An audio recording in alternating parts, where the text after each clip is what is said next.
What a great turnout. We're so glad you're all here for our Digital Humanities Working Group presentation series. I have to leave for a stupid meeting.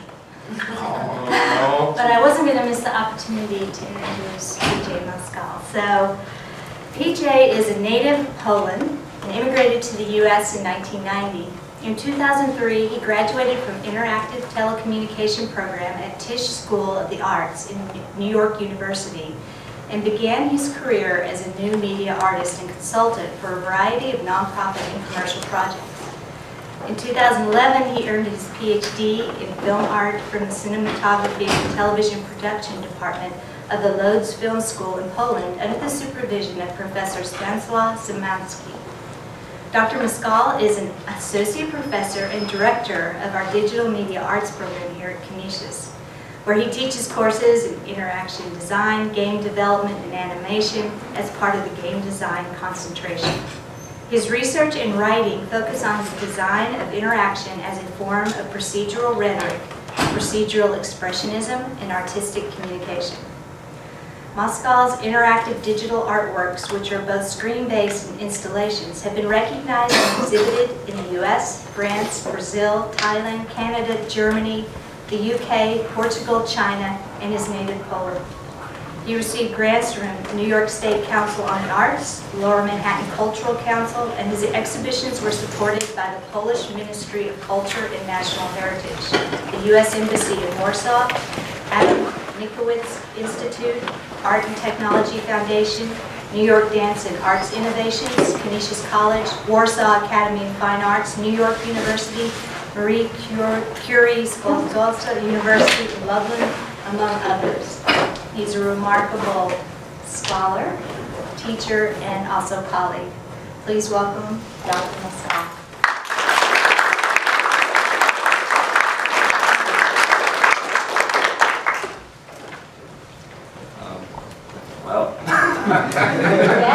What an introduction. Thank you very much, Dr. Gill, for being here. And thank you for your great support of this whole initiative. The work group has done such an amazing job in getting interest on campus around the digital humanities, and we're hoping to be able to continue that into the future. So thank you all. Thank you, thanks. So I'd like to thank DMIB, Director of the Center for Online Learning and Innovation, and Dr. Mark Gallimore, who's just coordinates everything around here, it seems. Without him, wouldn't this really be possible. So thank you very much. Thank you all for coming. Wow, what a great turnout. Wasn't really expecting it at the end of the semester because we are all so busy at this time. So today I'm going to talk about virtual reality and traditions of immersion in art. That's sort of going to be the main thread of this talk. First, I'd like to start with some technical definitions that I found on Google. Seems like a right place for this kind of thing. And I wanted to sort of start with these definitions because so we can have a sort of common understanding of what I'm talking about. So real-time computer graphics, or real-time 3D as it's also known, is the subfield of computer graphics focused on producing and analyzing image in real time. So this is what happens with computer graphics quite often, is that we interact with them and they respond to us in real time. The term is most often used in reference to interactive 3D computer graphics, typically using a graphical processing unit, with video games being the most noticeable user. So video games obviously use real-time 3D graphics quite often, especially 3D games. Virtual reality. This is a computer-generated simulation of a three-dimensional image or environment that can be interacted with in a seemingly real or physical way by a person using special electronic equipment, such as a helmet, also called head-mounted display, or a glove. Well, glove is sort of a thing of the 90s. It was the first time of VR. That's when these data gloves were used quite often. Now we use these devices that resemble more of a game controller, something similar to this. This is Oculus Rift, for those who are interested. Augmented reality, a technology that superimposes a computer-generated image on a user's view of the real world, thus providing a composite view. So imagine this piece with a transparent screen. So you can see three-dimensional graphics being generated and displayed on the screen, but at the same time you can see through and also observe the physical world that surrounds you. So that's usually called augmented reality. So now you put it all over here. Now, VR, there's always a lot of hype around so-called new technologies just sort of being introduced to the market. And so we are witnessing this kind of hype around VR these days. And unfortunately, it's sort of unavoidable in a high-tech sector for the masses. These producers of equipment and software applications are trying to simply sell us something. And so this hype usually oversimplifies certain concepts, traditions in art and science and technology. And often it's done through marketing, and so you hear claims about how easily something is achieved, certain goals, whether artistic, educational, or scientific, how easily they can be achieved, how revolutionary the results are, and how unlimited possibilities these technologies offer. So in the last few years, we've had a wide range of VR devices that have been introduced to the market, from very inexpensive devices such as keeps falling apart. These are called Google Cardboard, and so you simply insert your phone into a device like this. It's literally made out of cardboard. You lock it in, download an application, you will have sort of simple VR experience just by using these. The nice thing about it is that as you move your position, you move your head, the image changes, so you're getting that kind of response in terms of the image generation.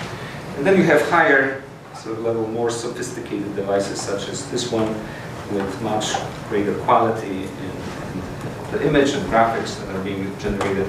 And also there's more possibilities to interact with those images by using these controllers. So what are some of the applications of VR? So in the sciences, we have simulations of various processes, visualization of data, various tests could be, or experiments could be actually simulated in a virtual reality space before they are conducted in physical reality. Quite often designers in industries such as automotive industry will design automobiles in using CAD or computer-aided design. They'll test the models before they are actually produced. In the medical field, there are ways to use VR for pain management in patients going through, for example, cancer therapy, therapy involving phobias or post-traumatic stress disorder. Also quite often employ VR. In education, of course, we have, we can present our students artifacts or places that are rather distant or places from the past, like archaeological sites will be sort of difficult to get to in the through VR technology. There are training applications, also complex procedures that can be also simulated in VR before trainees or students actually put their hands on on specific physical materials, we can visualize them and simulate them in VR. Journalism is an interesting field that employs VR mostly through 360-degree images and videos, and later on I'm going to show you an example of that. If you read online New York Times, you've probably seen some of their VR videos. New York Times seems to be one of these outlets that really pushes forward the use of multimedia technology. In entertainment, obviously we have computers, computer games and video games. This is sort of the natural place, it seems, for VR applications. Then we have artistic explorations, and that's what I'm personally interested in. Interactive real-time 3D graphics, and also 360 videos and images as well.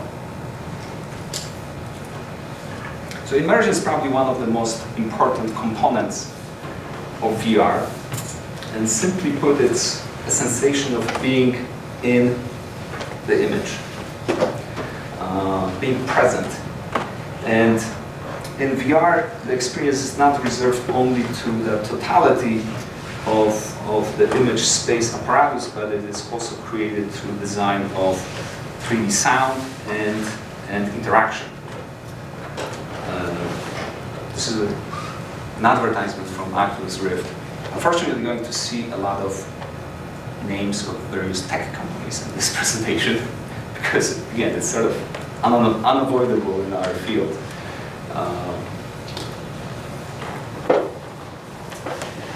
So here I would like to bring forward a definition by Albert Grau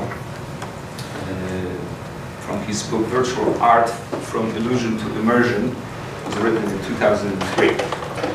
Immersion is produced when the work of art and the image apparatus converge, or when the message and the medium form an almost inseparable unit.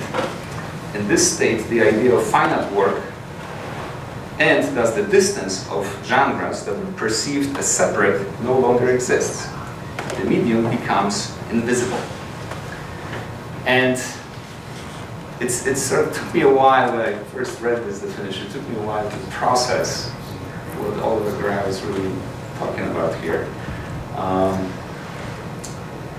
But many examples from the book that he wrote in 2003 are sort of found its way into this presentation today.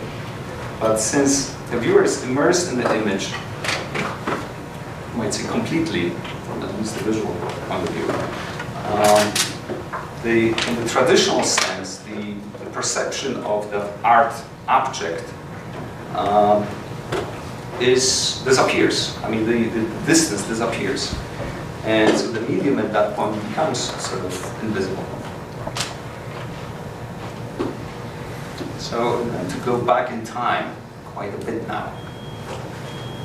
You guys ready?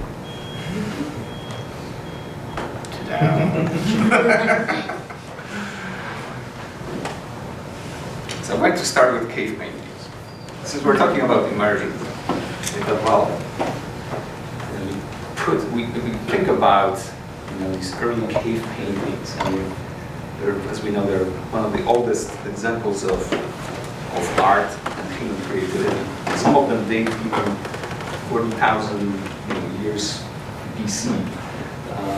We don't really fully understand the purpose of the images painted on these prehistoric caves, but it's been suggested that they were part of various magical rituals, a way to gain magical controls by representation over animals that humans hunted for at that time.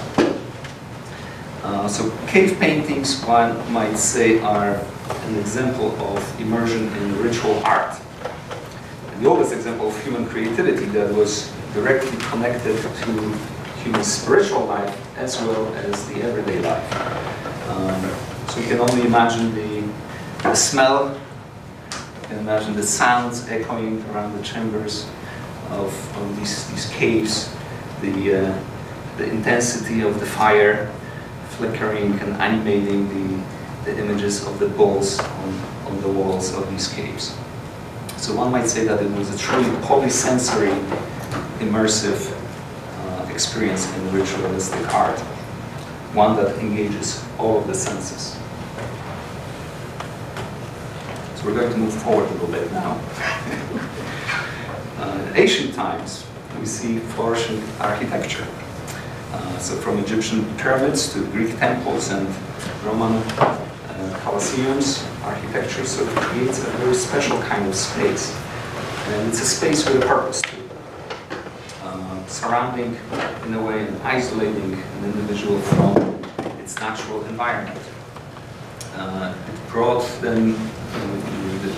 these individuals into mystical sort of spaces of gods and religious rituals, and also spaces of spectacles. Egyptian art, for example, drew significantly on the theme of life after death. And wealthy Egyptians who were laid down in their tombs, the tombs were sort of works of art in themselves. Paintings on the walls of these tombs depicted usually life of the deceased, and also a festive funeral, and the scenes from the afterlife. So here I would like to quote Frederick Hart, author of Art, History of Painting, Sculpture, and Architecture, who wrote about actually this particular film, Sen Nadiem, from 13th century BC.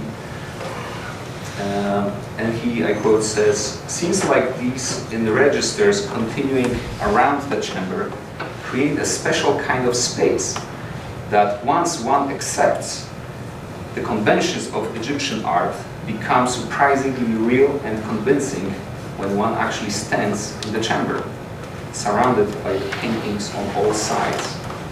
So what Frederick Hart writes about is really that immersion in the image space. Another interesting work of art, this time from the Roman Empire era, is a fresco from the Villa of Mysterious in Pompeii that transformed the architectural elements of the space into sort of a stage on which gods and mortals interact with each other. It is understood that the images represent or depict rites of the Greek god of Dionysus. And the sculpture-like figures that we see on the image are almost life-size as well, and they stand out with this very contrasting red background on a green-like stage. And then moving forward to the Middle Ages, architecture definitely reached new heights in the Middle Ages and was the dominating force in French art. These magnificent soaring cathedrals from that period must have made a tremendous impression on the faithful. And there's really no other function that I know of having this super high structure beyond the symbolic one. Because the building high can really bring more people in, right? But there must be some sort of function behind it, and it seems like it was the symbolic one, and in a sense that it was an attempt to bring the faithful closer to the heavens, and sort of bring them into this spiritual state of mind. So similarly to the ancient times, such structure had a sacred character. In the Middle Ages, the role, of course, was to present the enormity of Christian faith and transcend its faithful into this spiritual state of mind by immersing them in that image space and the religious rituals. Here we have an image from Sainte-Chapelle, a chapel built by Louis IX, later canonized as Saint Louis. And the chapel is characterized by these magnificent stained glass depicting scenes from the New and Old Testament.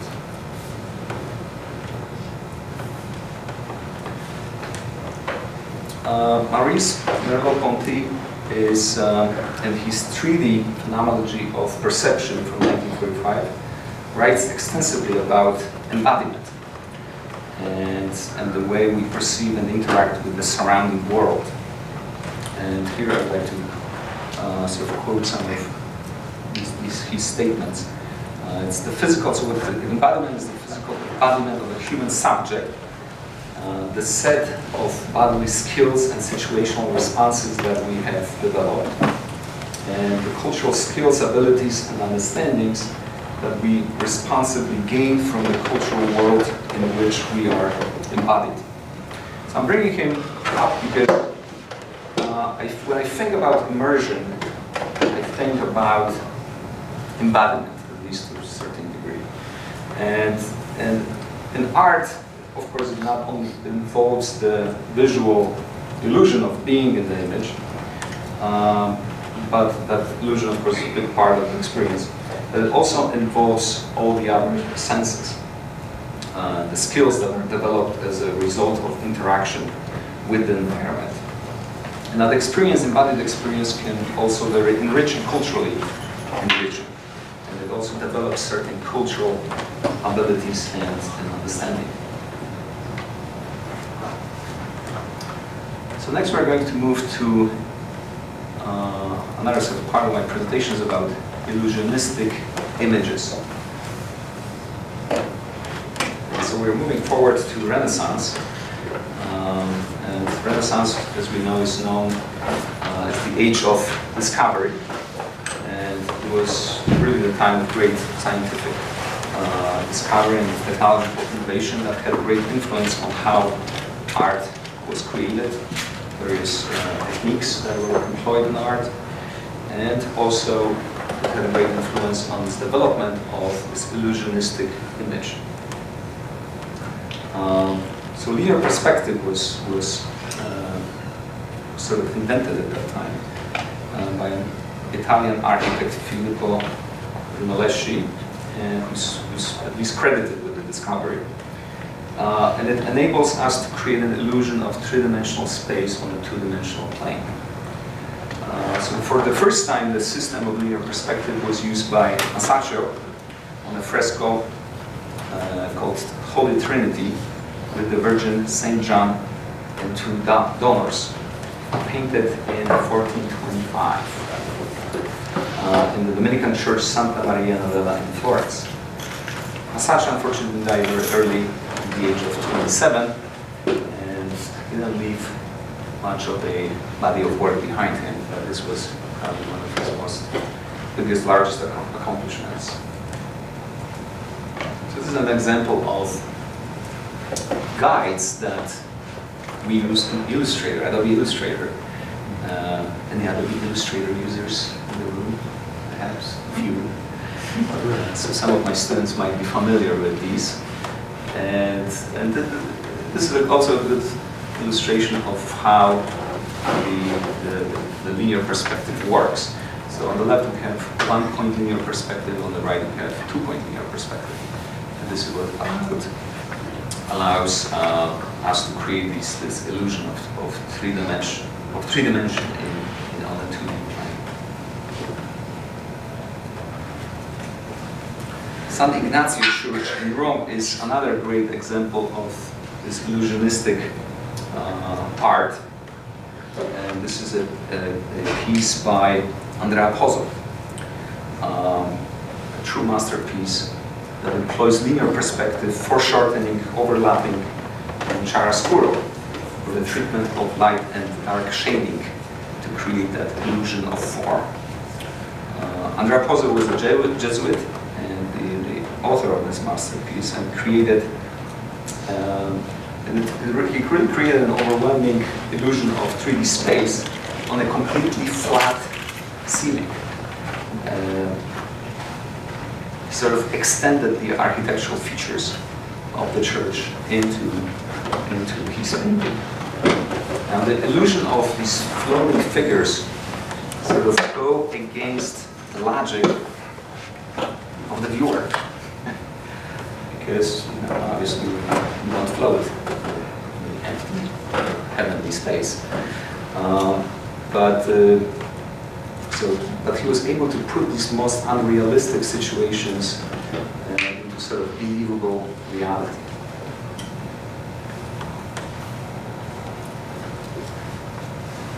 So we're going to talk about, in this future slide, we're going to talk about some inventions that also contributed to development of this image apparatus that allows for these different sort of illusions. And this is an illustration of a patent on panorama. And this patent was developed by an Irishman in 1787. His name was Robert Barker, who invented a method of drawing accurate circular perspective, known as a panoramic image, that completely surrounds a viewer and is based on a system of curves and concave surfaces of the canvas. So the viewing point was in the center. The whole canvas was sort of housed in this huge building, the rotunda. And the invention, interestingly enough, very quickly spread around Europe. It was sort of a spectacle, So it was, think about people for the first time being surrounded by a colossal image like that. And one of the successes of sort of mass attendance at these spectacles was that quite often, these images would depict various sites from exotic sites of distant cities, or the battles of great battles of the European continent. Soon enough, however, panorama became sort of the topic of controversy, and usually in artistic circles. And it wasn't really helpful that these panoramas or these rotundas were placed in these amusement parks. And so it was just, it was the art for the masses. And sometimes, art critics and artists, they don't wrong. They just don't like that kind of approach. So the opinions were sort of divided, equally, well, not equally, but some had very strong feelings about the illusionistic power of the panorama. It was just too much illusion, basically. And others thought, well, it's really the illusion that makes it interesting. So why don't we just explore that area? Panoramas also, from its very early days, were sort of used for propaganda purposes as well, to instill certain national pride in their viewers. Again, they often depicted great battles of the European continent, and they also contributed to the rise of nationalism in the 19th century as well. Stereoscope was sometimes considered as grandfather of a VR set, but it looks sort of similar. And it works in a way on similar principles too, because you have two images that are slightly offset apart from each other, and as you look through the device, it kind of creates this illusion of three-dimensionality. Stereoscope was invented in 1838 by Charlie Wheatstone. It was the cheaper version produced a little bit later by Holmes and Bates that sort of conquered the market, and it became a standard device for most middle-class sort of households in Europe. The advantages of stereoscope was that it was small, it was very inexpensive, so every middle-class family could afford one. And it was very entertaining. Of course, you needed a stereoscopic camera in order to create these images. So there's sort of like two cameras offset by a distance between the eyes, and that would create these images.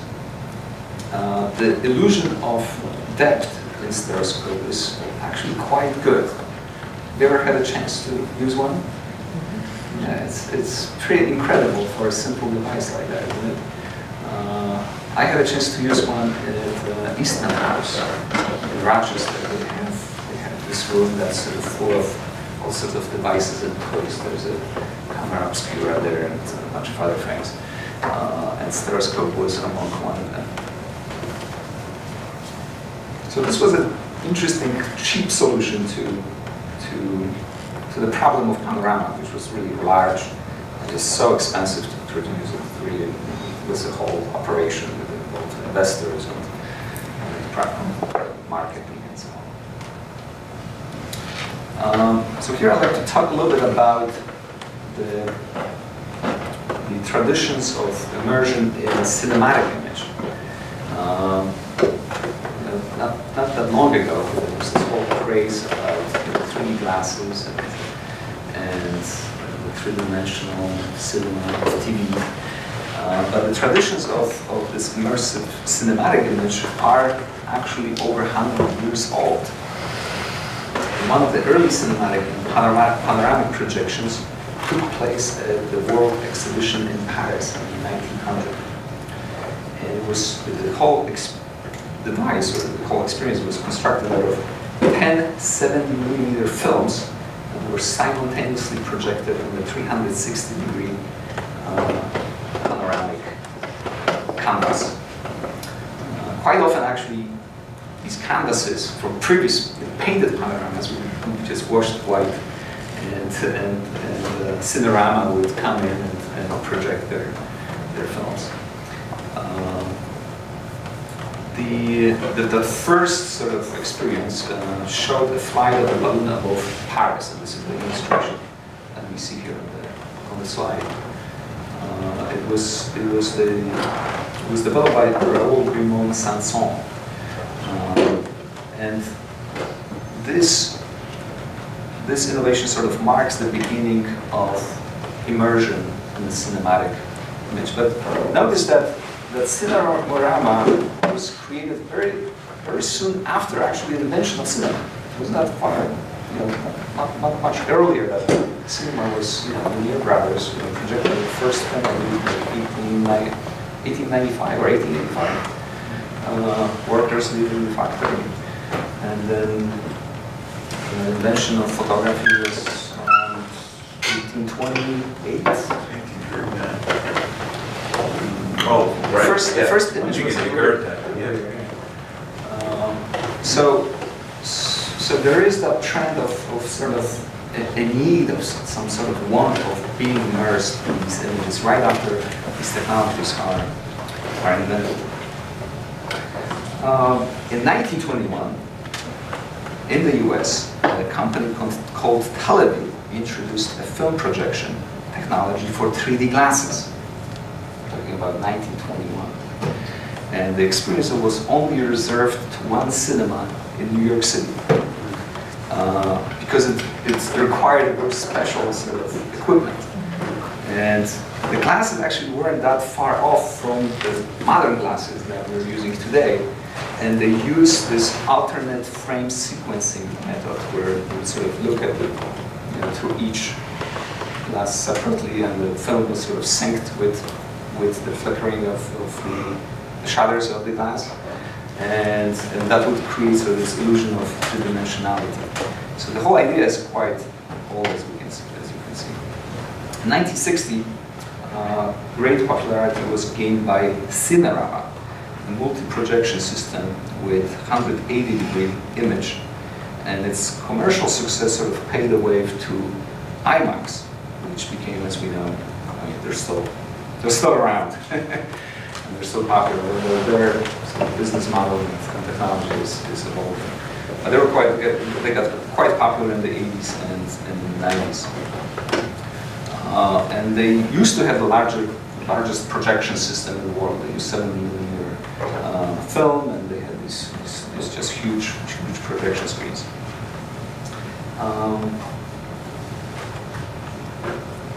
So this is an interesting invention. It sort of paves a way to something that's more polysensory. It's not just based on the image, and sort of introduces us in a way, even though this was not a digital product at all, it introduces us to this new wave of digital technology and how digital technology influenced what we now call virtual reality. It's called Sensorama. It was an invention from the 60s developed by Morton Haley. And he also had a patent on stereoscopic TV viewer at that time, because obviously TV was sort of the medium of the days.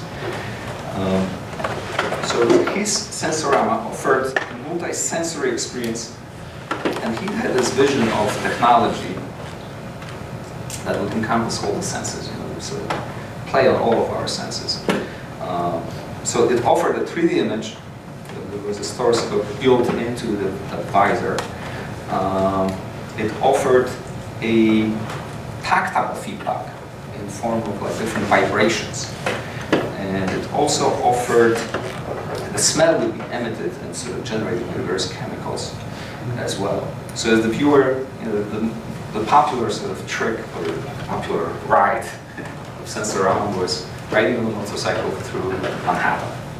So you would sort of feel the vibrations of the motor, sort of sense it in your body, as you go through different potholes of New York City roads, which are just never ending. You would feel those vibrations as well. You would smell, as you pass by pizzeria, you would smell, the sort of sense, the smell of pizza. So it was, and of course there was this, surround sort of sound that accompanied this as well. But again, Sensorama was not an interactive experience in the sense that we understand it today as we interact with computers or real-time graphics. But it definitely broadened the definition of immersion and embodiment in sort of technologically mediated image space. Unfortunately, the fate of this invention was similar to its predecessors. It sort of was reserved to amusement parks, never really got out of California, and was never really widely distributed. So now we're moving into the digital age. And the 60s was the decade of great invention when it comes to what we now call computer science.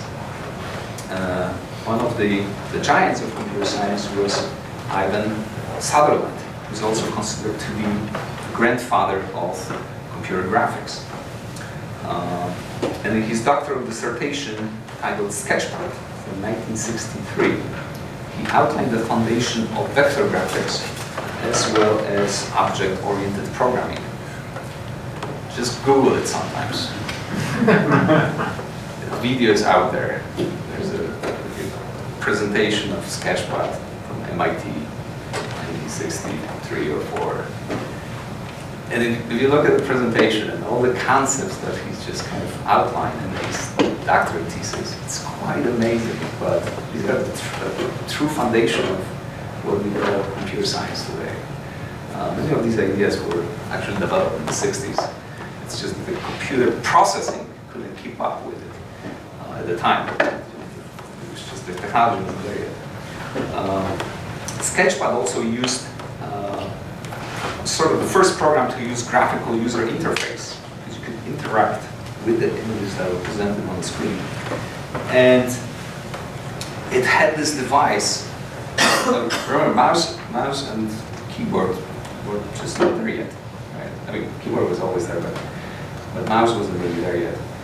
So there was really no way of interacting with the computer other than a bunch of numbers that you had to push the buttons that you had to switch.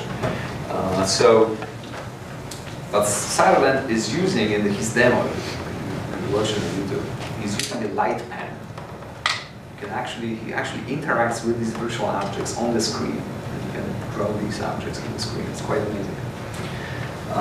Just a few years later, in 1968, Sutherland developed a head-mounted display, which is considered to be the first virtual reality, or rather augmented reality device, because the images that were seen and were projected in the visor was actually sort of like see-through, so it was actually augmented reality. But it sort of laid down the foundation for both technologies because they're so related. The images obviously were very simple. It was very simple 3D shapes. I think the system was capable of rendering around 200 polygons in real time. But the interesting thing about it, of course, was that in the later iteration of the project, you could move your head, and those cubes, basically probably that's what they were, would also change. You'd be able to change the point of view in that three-dimensional image. And that's what was so interesting about that, this innovation.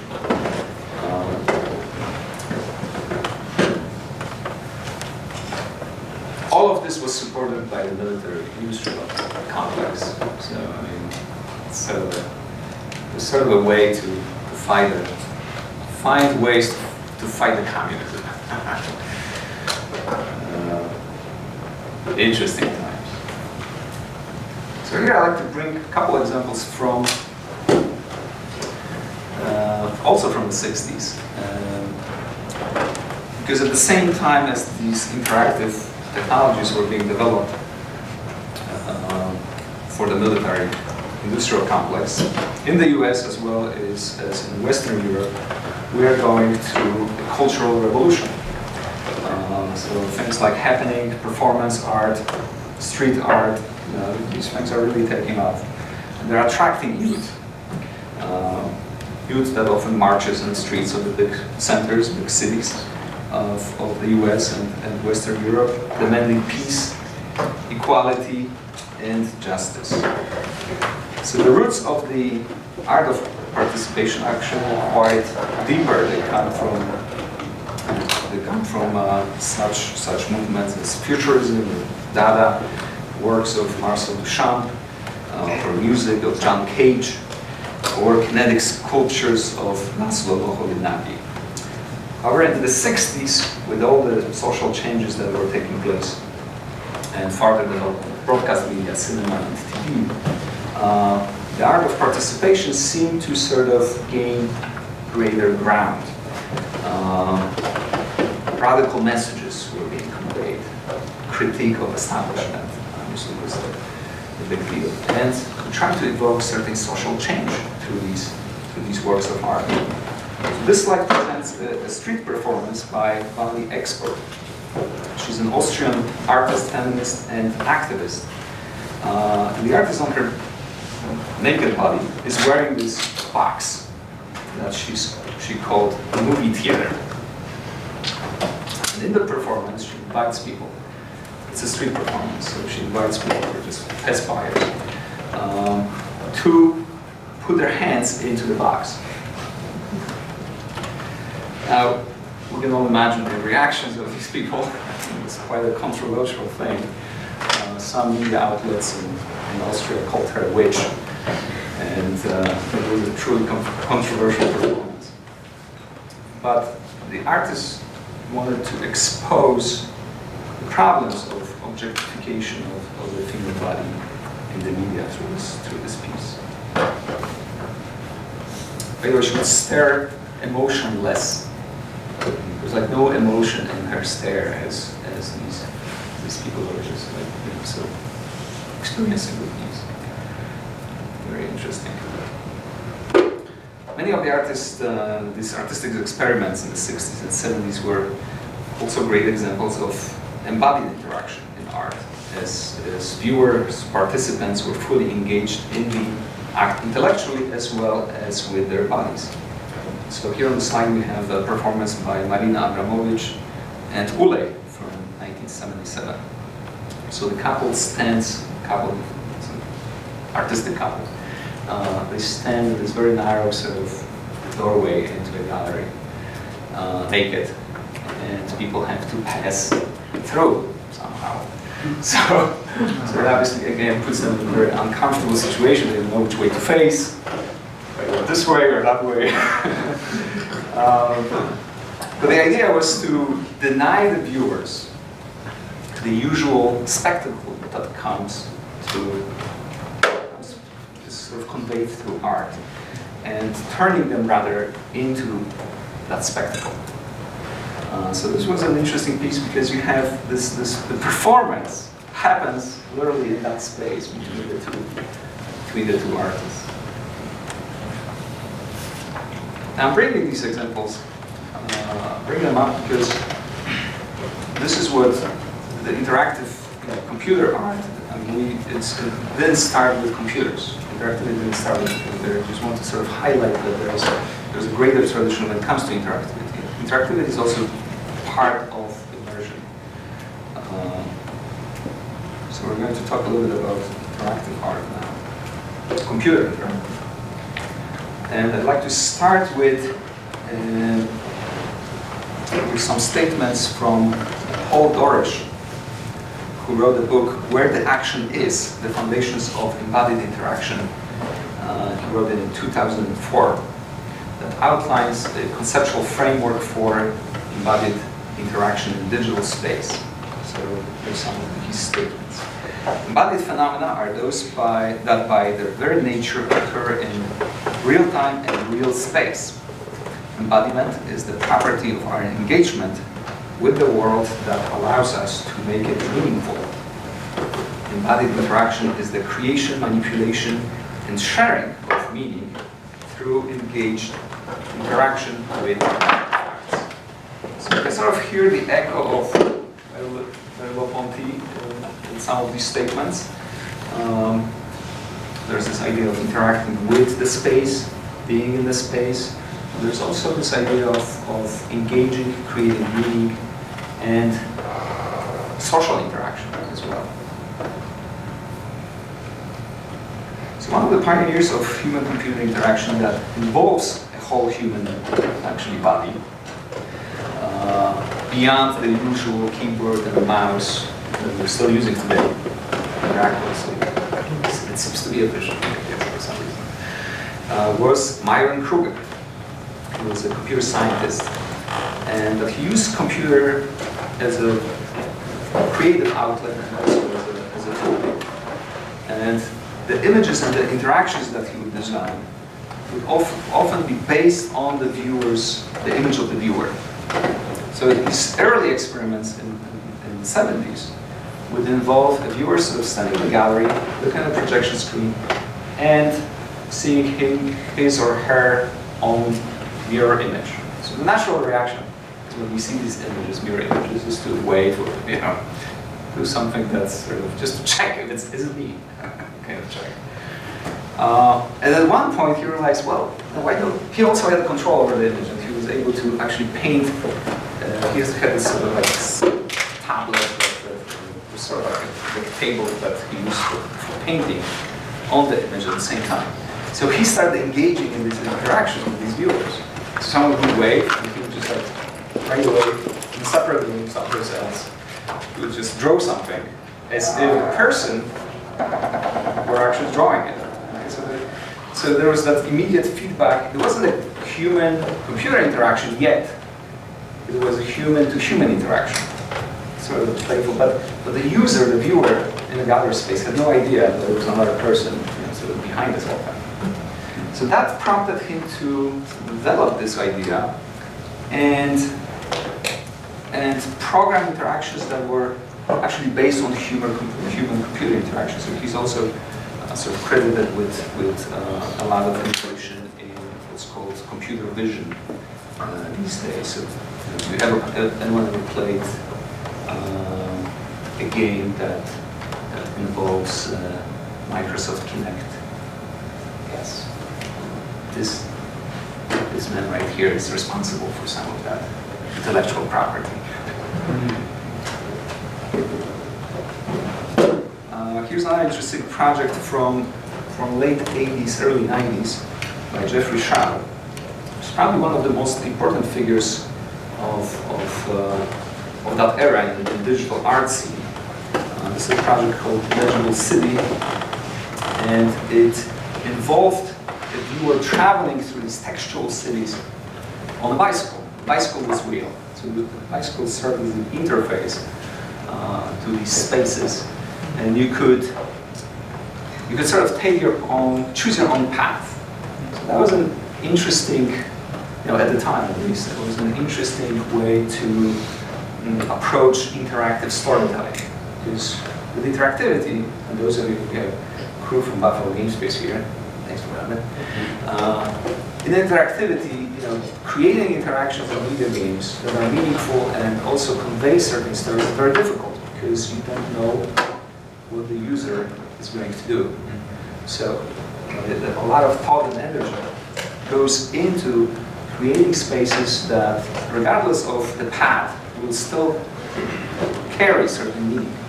So this was an interesting attempt.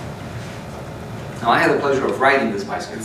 I have to tell you, it's so difficult to experience these historical pieces. It's not that you can go to a museum, one great knocks, and then you get a castle. Most likely, very few of you will ever ride legible city bicycle. It's so rare to see them. It was such a great occasion for me to do this. It was a show at IB in New York City. We were celebrating the 25th anniversary, I believe, of Ars Electronica, which is a big festival in Austria. And Legible City was there. I just couldn't believe it. I just hopped on the bike and rode around. It was great. But don't you love this image? Somehow Trump made its way into it.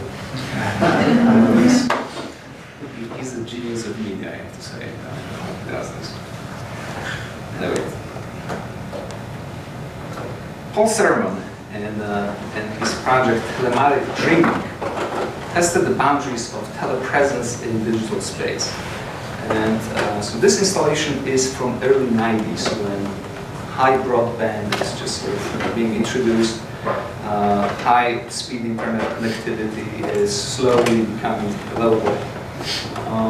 And so the idea here, so he creates the space where you have a bed in sort of like one room of the gallery, and then you have another bed in another location. And users, participants, interactors, whatever you want to call them these days, they are encouraged to lay in the bed. But the bed is also a projection screen.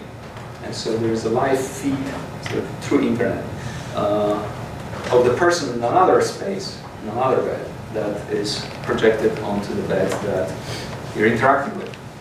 And so the idea was to experiment with sort of the emotional effect that high bandwidth, high internet connection is providing us with. And so he wanted to sort of test this idea of telepresence and the emotional impact that it has on viewers. Now, these days with Skype, Google Hangouts, we're taking these things for granted. We don't really think twice about what's happening when we're connecting via Skype with someone from another part of the world. But back then it was still, everything was still in its infancy. Another piece called The Golden Calf is another project by Jeffrey Shaw from 1994, and this could be categorized as the first augmented reality piece. And here we have a pedestal, we have a computer screen, a handheld computer screen, and what happens is we see a sculpture of the golden calf on this pedestal. The pedestal actually exists in the physical space, but the sculpture is virtual. And this was another interesting attempt of Shaw's to sort of see how the image, sort of highlighting this ontological shift in how we perceive the cinematic image. Because most likely, just like you are today, you're positioned by the screen. You don't control what you see on the screen, you're sort of positioned by it. This is the traditional approach that comes from cinema and earlier traditions of art.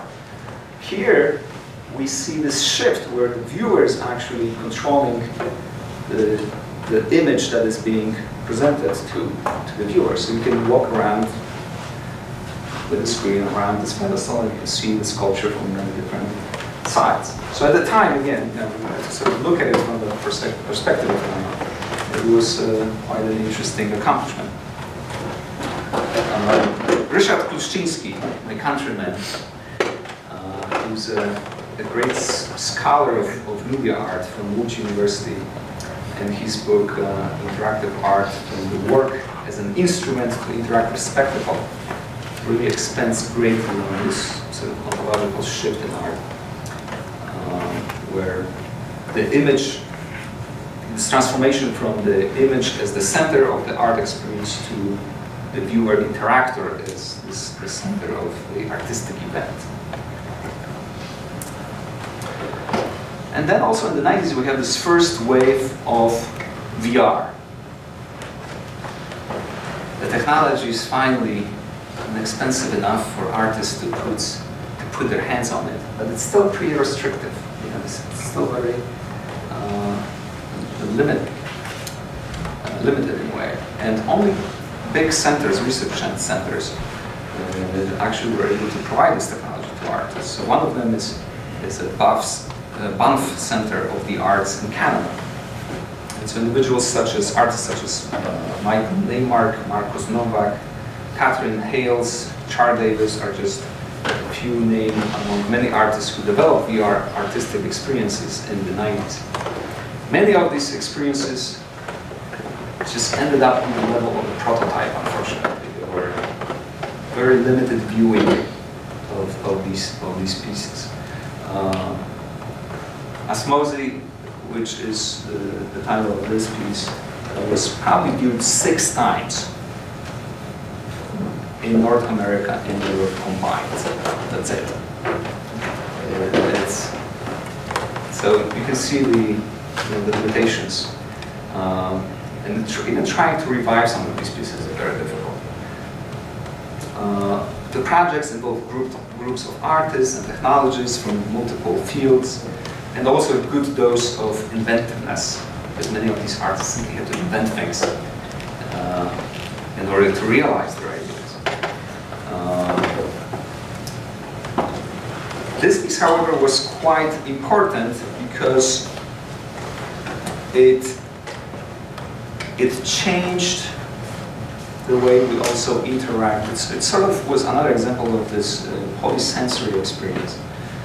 Besides the head-mounted display that the user would carry on his or her head, there was also this vest sensor that the user would wear at the same time that would monitor the breathing of the user. And so the whole experience was sort of revolved around this virtual, natural sort of looking space that you would float in. And Char Davis was sort of inspired by her diving experiences. So if you would breathe in and breathe out, it would elevate you and you would sort of move down. So the whole movement around the space was based on your biological, what's the word I'm looking for? Biological feedback. Yes. Thank you, Jim. You're always there, Lou.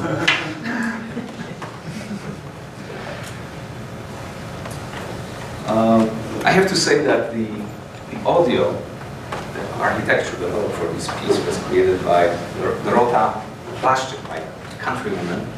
I had the pleasure of meeting her in 2012 in Warsaw after one of my presentations. She introduced herself and I just didn't connect at first, but when she told me about the Osmosis, I thought, oh my goodness, you're a star. So Oliver Grau, when he writes about this project in his book, he sort of notices that there's a certain crisis here, going back again to this idea of the lack of distance between the work of art as an art object and the viewer. Because when we start involving our biological processes and use it for interaction with these spaces, that distance shrinks even more at that point. So there's a certain sort of crisis in the perception of art at that moment. Because the boundary between what is real and what is virtual simply disappears. And quite often when I put the VR set on some of my students who are brave enough to to test some of these virtual spaces and faculty that's done in my office. One of the first reactions when you put that thing on is this. It's quite amazing, but the totality of that image apparatus, the sense of immersion sort of creates this natural reaction that you want to check if your body is in that space. Quite often it isn't. So you have this, on one hand, completely disembodied experience because you're just physically, there is no representation of your body in that virtual space. But on the other hand, it's a very embodied experience because as you move around, everything around you changes. All the sort of all visual feedback is very, very interactive. And you can also interact with other objects and change things in that space. You can create things and create certain meaning.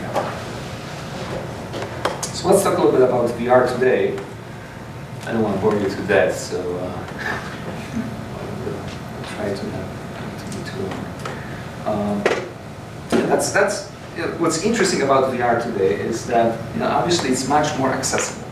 You don't need huge institutions to provide you with this equipment. If you're an artist, you can. You still have to spend some money in order to have something that's better quality like this.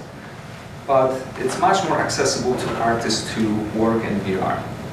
And personally, I'm super excited about it, and I hope it's not just another fad in this whole line of VR mishaps and successes as we look at the history of VR.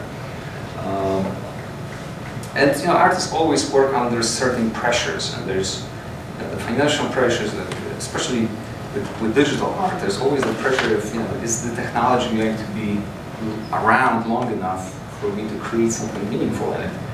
Because it requires certain investments on the part of the artist. You have to learn all these tools. Quite often you have to learn programming. Sometimes you have to learn 3D modeling. Sometimes you have to learn interaction design. So there's a lot of effort that goes into creating things in these spaces. And unfortunately, quite often we just rely on these corporations. But one day they'll say, well, maybe this is not really happening for us financially, and we need to move on and scratch a product. And that has happened, to me before, unfortunately. So it's a careful balance that we're trying to sort of maintain in order to realize our visions. So this is a piece. Just want to play a simple, short clip here. This is a piece called "Virtual Reality is for Artists" by Times. By Josh Rabb, created this piece for the Times. This involves advertisement, which just completely drives me crazy, but just stay with me for a moment. I'm going to mute it.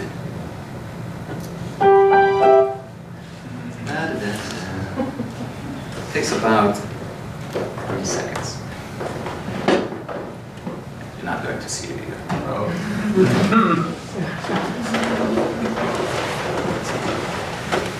But this piece was sort of a product placement anyway.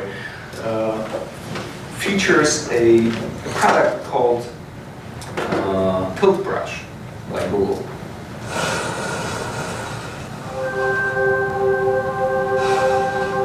It's interesting because it is more like clay, and using stripes of clay to lay over a surface. And so I got very good at hand-eye coordination after a while, but starting here, going to here, thinking about it in 3 dimensions. And it didn't take very long where you actually started thinking that way. Instead of 2D, you thought 3D.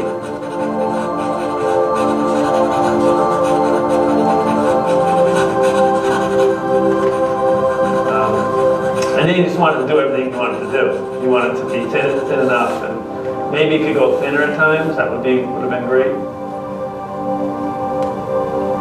But if it could smudge, if you can do something and deal with it as clay, and after you got these, because mine is it's sort of made up of plates, and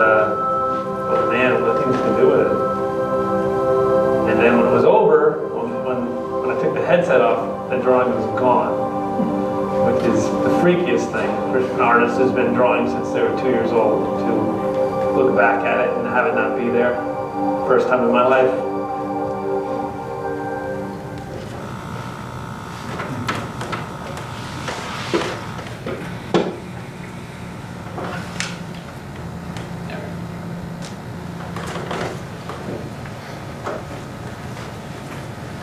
So what's interesting about these new applications that keep coming up is that they allow artists not to just create interactive experiences, but they also allow us to create things, like literally with our hands in that VR space. Now, as someone this is another example of another tool called Oculus Medium for sculpting in VR. So as a 3D modeler, I've been modeling, well, I started learning how to model in 2001, so it's been a while in 3D. It's always so, using these applications is always so unintuitive and unnatural. I mean, literally just, sometimes it's a real struggle to model something that looks really good and looks natural and has this sort of organic quality to it. And of course, yes, the tools have evolved a little bit, but you're still stuck to a two-dimensional input apparatus when it comes to the interaction, the mouse and the keyboard. So I see, and I'm a logical positivist, of course. I see some great potential in VR space as being a space to actually create things. Because then you can allow for the imperfection of your hands, the movement of your hands, of your body to sort of create these objects that have a little bit more expression in them. So that's Oculus Medium that allows us to sculpt things in VR. I also see great potential in VR as a space for 360 video, and where the viewer truly holds the control over the presented image. This is a piece called Domestica. It's a VR video by Jacobi Sutherland from 2017. Making such film is, must be, I haven't made it yet, I don't really know, but it must be completely different from making traditional film. Because all of a sudden you have a camera that's omnidirectional, so it's looking literally in all directions. And so what do you do with cranes? What do you do with lights? What do you do with all the junk that you need to use in order to set up a scene? How do you make that invisible? What do you do with the director? Where is he or she hiding at the moment? So it must be very challenging. The framing, of course, at that point also doesn't exist. Frame is basically what the viewer is looking at the moment. So there's much less control over how a narrative is being presented, and it has to be constructed in a way that it accommodates multiple sort of experiences. And that's something that we're struggling when we design video games, as I mentioned earlier.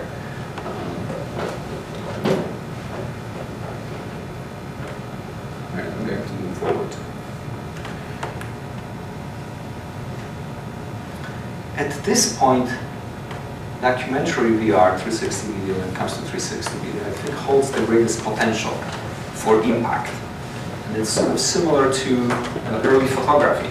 Early photography brought us images from the Civil War, from World War later, from World War I. So from all these places that usual regular people have never seen, the atrocities that regular people have never seen before. And I think 360 video holds also that that power of bringing people closer to these places, exposing human suffering that sort of results from these war zones. It could be a powerful tool in changing the public opinion as well. Actually, let's take a look at this piece.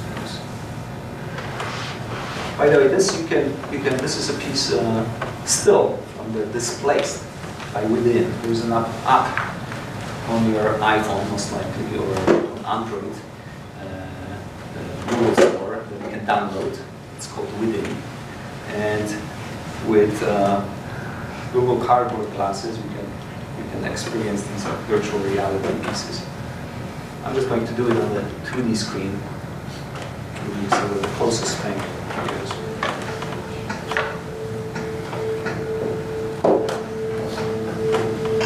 So you can see I control the point of view of this video, and I can sort of move around, look around, see what space is.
мое село прошла война.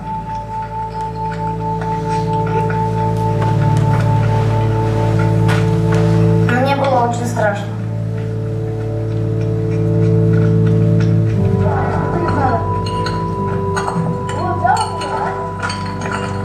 Okay, I'm going to end it now. But I encourage you to view this. Artists, of course, will continue to work and experiment with real-time 3D, and some of my artistic work, actually right from the beginning, from 2002, involved real-time 3D graphics. This is a piece that I created between 2010 and 2012, called Digital Sculptures for Analog Sounds. And it's a series of virtual landscapes that were inspired by sound and music composed by artists from Warsaw Electronic Festival. I'll just show you a quick.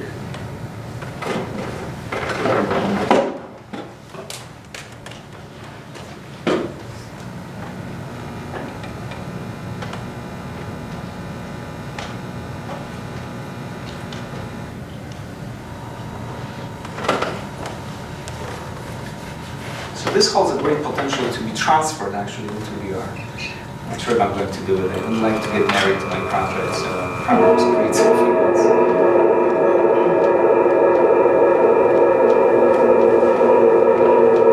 This was recorded on our video wall that we have on the third floor here. It uses computer vision, so it actually analyzes the movement of the user in front of it.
this is the project that's in works at the moment.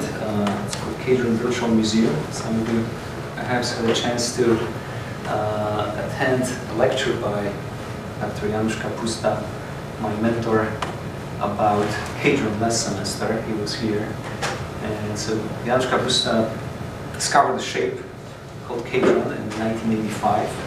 And since then it's been his huge artistic inspiration, and I've been working with him on and off since 2003. I created a bunch of animation as a grad student back then that visualized various properties of Hadron. So now we're teaming up, so getting back together and teaming up and making an interactive, fully immersive experience in virtual reality. And this is just one of the preliminary designs for one of the spaces that we'll be working in.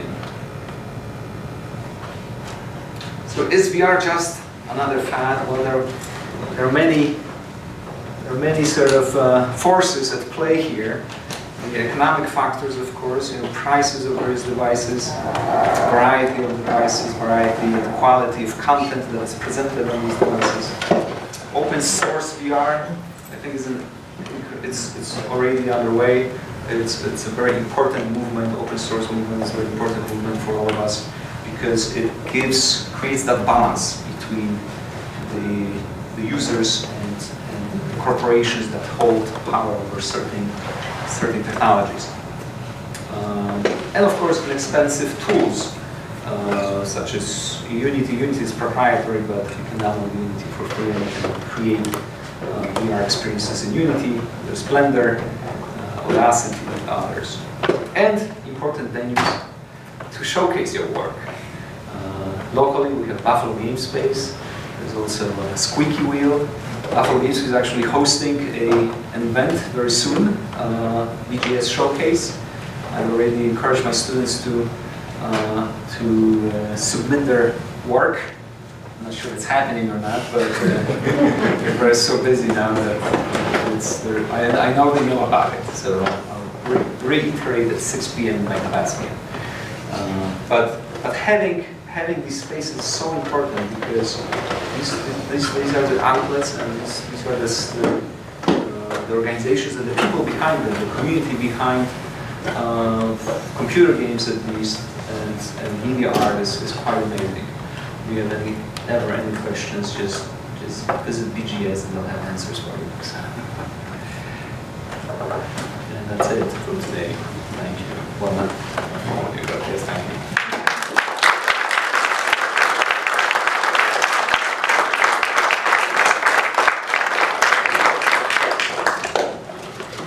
It's been a rather long presentation, but if you have any questions, please shoot.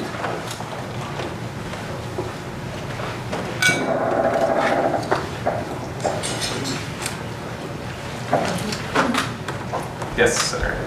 I'll ask you. Thanks for the presentation. It was awesome. And I love the way that you develop historically, right? And you're looking for these modes of immersion, and you're looking for these modes of participation, right? And they kind of converge here at the end. But one of the things I noticed, and maybe it's just the way I presented it, was that as you're going through the immersion one, you get to, I think it's like Simscape or something like that, right? And then you go to the one where the guy is like on the motorcycle and he's got he puts his head into the machine, so to speak. And it really moves from like a communal experience to an individual one. And certainly it's easier, right, to frame it off so that, your head's in there. But it also in the participation, you have like participatory art, and it's like this public social thing, and then it collapses down into an individual, so that this is like a powerful feature though, right, in terms of the art, in that it's very individualized, right? And I don't know if that's like certainly there's technological sides to that, right? But there's also this kind of social side to it as well. Yes, absolutely, and that idea of true immersion should be social, and idea of embodiment is also very social. Well, social comes in many different ways. I mean, VR experience can seem to be a very individualistic experience, but we have to remember that Facebook, one of the biggest companies out there, purchased Oculus Rift the company that makes actually this is actually one of the more popular headsets for them. And so we can we'll definitely see a more social experience in VR in the very future because Where you're there participating with another person. yes. In the immersed environment. In the immersive environment.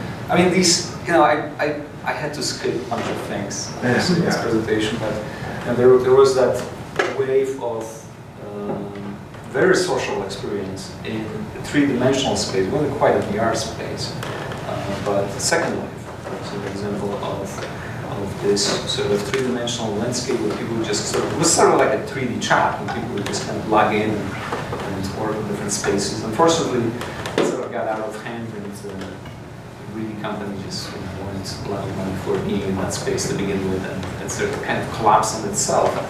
But it was an interesting sort of moment. But you're right, there are these moments. I think we are so used to images, to view images as objects, that we sort of go in and out of that experience. We like the individualist experience, but at the same time we also like the sort of communal experience of being in a cinema, right? And you can almost sense the reaction of the audience. It's always quite interesting to watch that. And that's why I also started, with this ritual art, because it seemed like the ritual art, the earliest art ever, sort of encompassed all of these experiences. So we're sort of going in and out of, social and individualistic, various purposes, and we have these various, economic factors and propaganda, and there's so much going on, but it's. I hope that in a way we are sort of going for full circle, and again, sort of being a positivist here, but with VR experience, it will become sort of a holistic experience at the end, and we obviously have a long way to go. Yeah, but Sensorama was a weird thing. I think the motorcycle ride. It was sort of like, I actually tried to go chronologically in this presentation. So, Right. So if it wasn't chronologically organized, I would probably place it someplace else. But was that the first time when they tried to just frame, your vision of things by blocking off everything else, right? And you're in there before you had the helmet on. Well, stereoscope was sort of the first attempt to create an individualized Oh, okay. Right. experience, immersive experience. But yeah, Sensorama is sort of in that boat.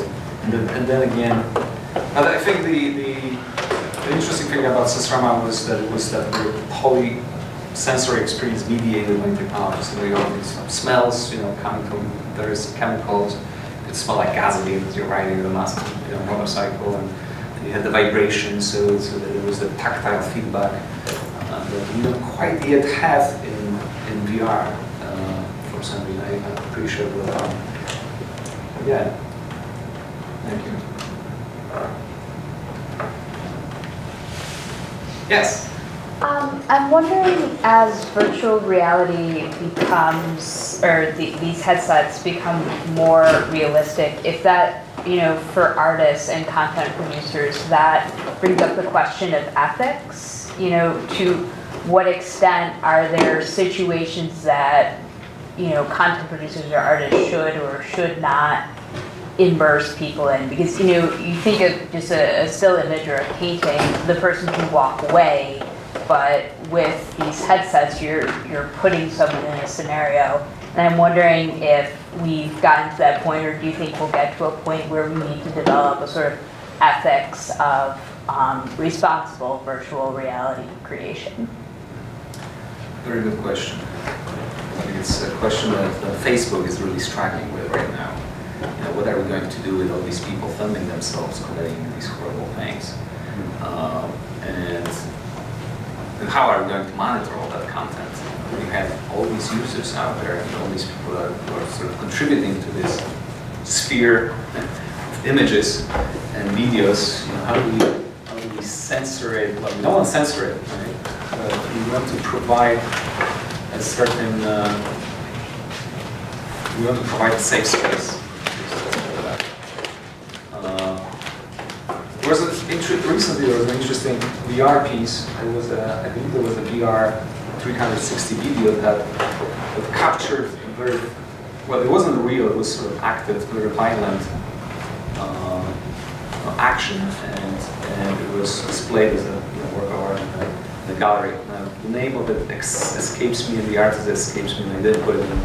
But that's another example of, there will be, because of immersion, because of the power of immersion, that we will see images that are going to be shocking. I'm pretty sure of it, and it's going to happen sooner or later. But the question really is not just about the reposing. It's not really about VR. It's about technology, generally speaking. We've always struggled with ethics and when we invent or use these technologies.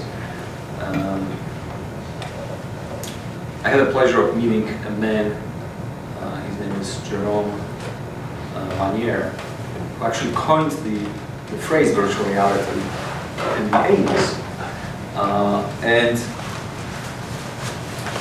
And I met him because he was presenting, and he also developed a flight simulator, a training application for pilots, or had his hand was in it. And so I met him right after he had a presentation at NYU that I attended as a grad student, and he was devastated that his technology would be used to train terrorists who attacked, who sort of flew into World Trade Center and other places. So he was really devastated by how his invention was used. So sometimes it's really just out of our hands, and obviously we have to talk about it and we have to address these issues. Yeah, it's a tough one. Thank you for asking. I don't know if I answered that, but it's a tough one, yes. So with like all the new VR headsets and stuff, do you think like it's going to, in price, like decrease kind of like how video game consoles like Xbox One, Xbox 360 after a few years like really decrease in price, or do you think these headsets are gonna like last a lot longer and still keep like high prices in like just a few years? Your console, if you buy Xbox One console now, it's probably not much cheaper than the new version of 360 from whatever, 10 years ago. It's probably more expensive. So yes, technology gets cheaper, but then there's a newer, greater version of it. If we look at the prices of computers, a great computer now is probably priced the same way that it was priced 10 years ago. It's not obviously, it's much more capable in terms of price. Everything seems to be on the same level. I remember a computer in 2002, super awesome laptop, and it cost me $2,500. If you want to buy a super awesome laptop now, it's going to probably cost you $2,500. Yeah, the innovation cycle just keeps moving. So, certain things do get cheaper, but yes. Do you think it's possible that like eventually VR and all that comes with it like will replace like what we have now, like monitors, keyboards, and mouse, like, or will they will always be like alongside it? Well, speaking of Facebook again, Facebook made an interesting announcement recently that they're going to get into augmented reality. So not only things that you type in will be monitored by Facebook, but also things that you see with your camera will be monitored by Facebook, which is kind of scary. But I don't think VR is going to replace anything. It's going to be an experience in itself.